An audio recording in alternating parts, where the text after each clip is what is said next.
এই মানু, এবার আসি। হ্যাঁ, অনেক দিন তোদের বাড়ি থাকা হলো, এবার নিজের ঘরে যাই। ভালো থাকিস। হ্যাঁ। ও মা, তোমায় কত করে বলছি, আর অন্তত 2 দিন থাকো না।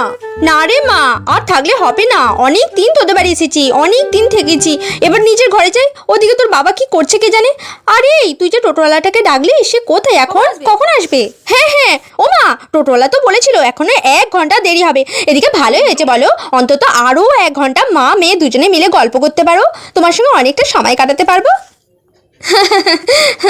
পাগলি মেয়ে আমার। হ্যালো, হ্যাঁ তুমি কখন আসছো? তোমার সঙ্গে তো তাহলে মায়ের আর দেখাই হবে না। হ্যাঁ, মা তো বেরিয়েই যাচ্ছিল, বললো টোটোলাটা বললো এখনো 1 ঘন্টা জ্যামে দাঁড়িয়ে আছে, দেরি হবে। হ্যাঁ, তাই তো মাকে বললো অন্তত আরো 1 ঘন্টা আমি মা দুজনে মিলে একসঙ্গে সময় কাটাতে পারবো। হ্যাঁ, তুমি চলে এসো তাড়াতাড়ি। হ্যাঁ হ্যাঁ, আর দেখো ওই পাশের বাড়িটা না, আমার সঙ্গে আরো 1 ঘন্টা গল্প করবে বলে আমাকে নিজের সংসারে কাজ করতে দিয়ে বরের সঙ্গে এখন সময় কাটাচ্ছে, ফোনে গল্প করছে, আর যেন